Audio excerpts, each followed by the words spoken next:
5% des professeurs utilisent le numérique tous les jours dans leurs enseignements, ils sont cependant 97% à voir l'aspect positif du numérique dans leurs cours. Il y a une autre statistique, et je m'arrêterai là-dessus, que j'ai trouvé intéressante, c'est que 90% des professeurs qui utilisent le numérique se sont formés en autonomie. Aujourd'hui, les professeurs, les élèves et même de plus en plus de parents d'élèves sont prêts à faire entrer l'école dans le numérique, et que les professeurs qui ne le font pas par rejet idéologique comme on pourrait le dire et comme on pourrait le penser, mais soit par manque de temps, et je pense notamment aux jeunes professeurs, soit par manque de compétences, et c'est là vraiment qu'il y a un levier, soit par manque d'infrastructures et de matériel. Mais je pense que le matériel n'est pas, voilà, ne fait pas tout.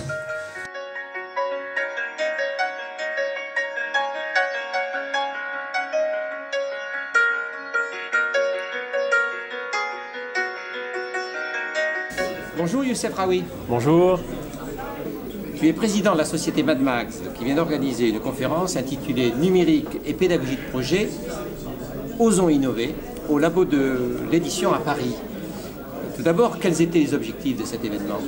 Alors, l'objectif pour nous, il était double suivant les publics. Il y avait deux types de publics, il y avait les enseignants et il y avait les gens plus généralement dans le domaine de l'éducation mais qui ne sont pas forcément enseignants. Pour les enseignants, on voulait leur montrer des exemples, des cas concrets d'autres enseignants qui ont fait des choses pour soit les encourager à le faire s'ils ne l'ont jamais fait, ou toujours les encourager à continuer à le faire s'ils l'ont déjà fait.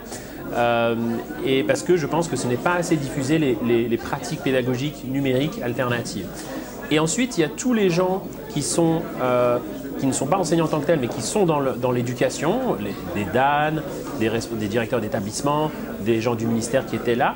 Et là, c'était plus de porter à leur connaissance de pratiques qui sont en France et ailleurs dans le monde, qui sont tout sauf négligeables, aussi bien en termes de nombre que d'importance en termes de puissance pédagogique, en disant hey, mais là, il y a une vague, il y a quelque chose qui se passe, et regardez, c'est intéressant, essayez peut-être, si j'osais rêver, de l'encourager, de le faciliter, de l'amplifier, parce que le changement, il peut se faire par ces agents-là. Vous intitulez cela « Osons innover ». Oui. Faut-il donc oser? Oui, il faut oser parce qu'on part d'un existant quand même qui est très différent de la logique du numérique, c'est-à-dire quelque chose quand même de très structuré. L'éducation nationale, on va dire quelque chose de très structuré, d'assez descendant, très hiérarchique, depuis le ministère jusqu'à l'élève, qui est en bout de chaîne, si je puis dire. Et là, Internet introduit, ou le numérique introduit quelque chose où tout est horizontal, tout est ouvert, où la connaissance est partout, et où finalement les acteurs doivent devenir, ceux qui avaient le pouvoir, entre guillemets, doivent plus devenir normalement des facilitateurs que des gens qui décrètent. Et parce que finalement, c'est de se mettre à la disposition du public principal, qui sont les enseignants et les élèves. Un des intervenants a posé la question, enseignant-acteur, enseignant-actif, mais également élève-acteur, élève-actif, est-ce cela? Oui, c'est ça en fait. En un sens, disons que traditionnellement, l'école telle que vous l'avez connue et que je l'ai connue, c'est celui qui détient la connaissance, l'enseignant, qui la fait redescendre sur les élèves qui sont passifs, qui restituent la connaissance chacun dans son coin, dans une copie, qui n'a pas aucun aspect éthique, aucun aspect public.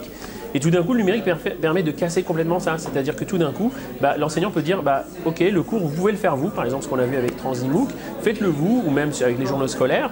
Ce cours-là, il ne va pas juste être vu par moi, mais par vos copains les élèves, par les autres copains des autres classes, par vos parents, etc., etc. Donc ça change vraiment tout. Donc de ce point de vue-là, oui. Vous avez été suivi par une centaine de personnes en live. Oui.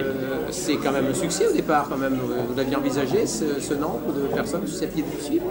On espérait même beaucoup plus. On est toujours quand on est jeune en tant que société, on a la folie des grandeurs. Mais 100, c'est très bien déjà parce que c'est 100 qui restent toute une après-midi online pour assister, qui tweetent, qui posent des questions. C'est pas négligeable. Donc ça prouve aussi qu'il y a un réel intérêt, une curiosité sur le sujet. Et ça donne des idées pour l'avenir? Bah, écoutez, là c'était la première, on a osé innover, donc on a fait ça. Pour l'instant, des premiers retours que j'ai, mais on va avoir les retours de tout le monde dans les jours qui viennent. J'ai l'impression que c'était quand même apprécié la démarche, donc j'espère qu'on continuera et qu'on le refera l'an prochain, oui. Merci beaucoup. C'est moi, Oui. Au revoir.